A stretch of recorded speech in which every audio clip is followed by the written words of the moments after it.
Só quero registrar que no fim do filme o cidadão diz assim: eu agora vou voltar a tomar minha ivermectina toda semana.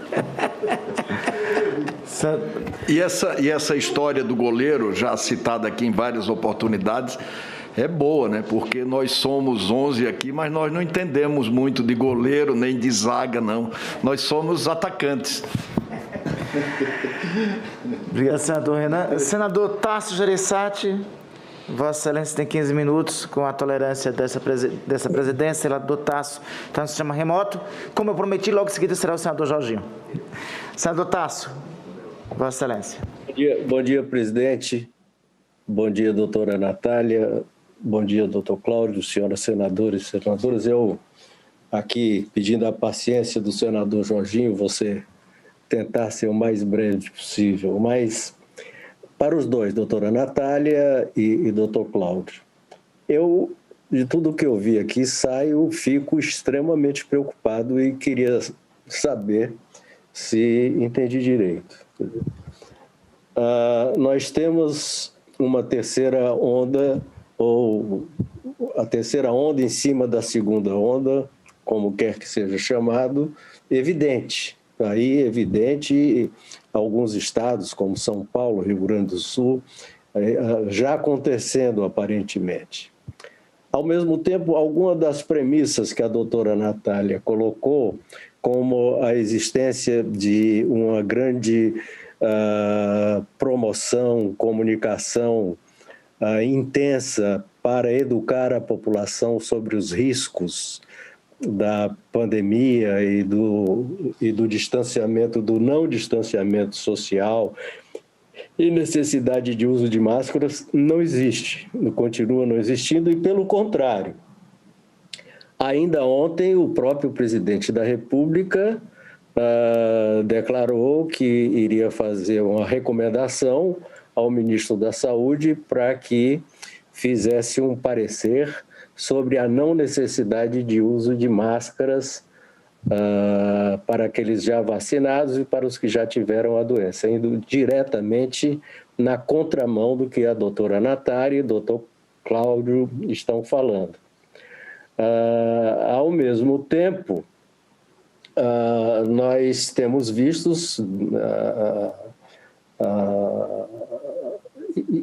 todas as evidências que o próprio presidente tem feito ainda em relação à cloroquina, etc., que isso já foi bem discutido, isso eu considero até vencido, essa discussão de cloroquina. A doutora Natália, então, fez uma explicação muito didática de o que é uma pesquisa científica e como se chega a conclusões. Existe também a tal pesquisa ou previsão da universidade, dentro desse quadro já negativo, existe essa previsão da Universidade de Washington, que nós vamos chegar, se não me engano, em agosto, final de agosto, com cerca de 700 mil óbitos. Juntando tudo isso, nos dá, e provavelmente para quem está assistindo aqui essa nossa sessão, uma gigantesca preocupação sobre o nosso futuro próximo, dos próximos 2 meses, ou seja, julho, agora junho, julho e agosto.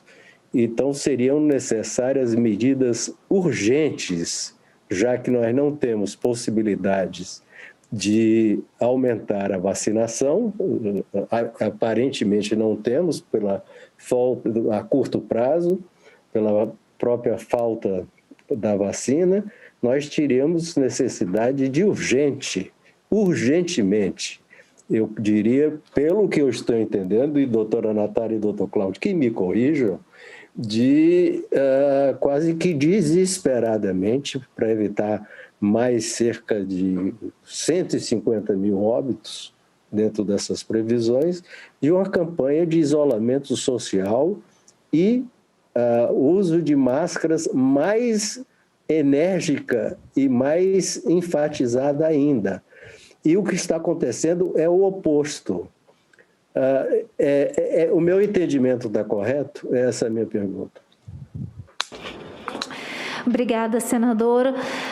Seu entendimento está correto, é o que a gente vem comentando aqui desde o começo. As medidas preventivas, elas precisam ser efetivamente implementadas, de preferência com uma campanha coordenada pelo governo federal e pelo Ministério da Saúde, para que estados e municípios tenham diretrizes claras de como proceder e principalmente para poder proceder em conjunto. É claro que é um grande desafio num país com uma desigualdade social tão grande como a nossa, falar em lockdown, falar em isolamento social. Muitas vezes parece até hipocrisia dizer para as pessoas ficarem em casa quando elas mal têm casa onde poderiam ficar. E elas precisam sair para trabalhar e precisam pegar transporte público para pôr comida na mesa. Não é uma opção.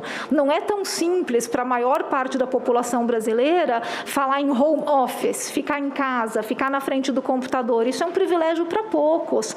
Então, o que a gente precisa garantir? Primeiro, que esses poucos que têm esse privilégio de ficar em casa, que não precisam trabalhar todo dia, sair, pegar transporte público para pôr comida na mesa, mas que conseguem trabalhar na segurança de suas casas, que fiquem nas suas casas e não fazendo festinhas.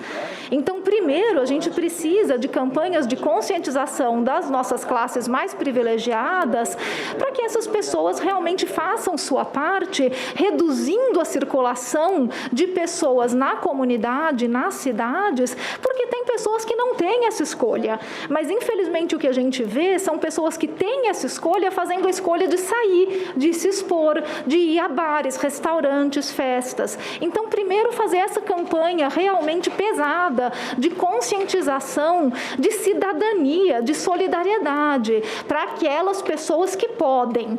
E para aquelas pessoas que não podem, aquelas pessoas que não têm escolha, ampará-las, inclusive financeiramente, para que elas possam se proteger, para que elas possam ficar em casa o maior tempo possível, se expor menos, quando precisarem se expor, que elas tenham acesso aos equipamentos de proteção adequados, como eu falei, distribuição de máscaras PFF2 para o transporte público, para todo tipo de transporte coletivo, para que aquelas pessoas que precisam sair e trabalhar estejam minimamente protegidas. Fazer lockdown coordenados por região, e não uma cidade isolada aqui e outra ali, que vai acabar servindo como um belo estudo de caso, mas não com efeito duradouro e prolongado na sociedade.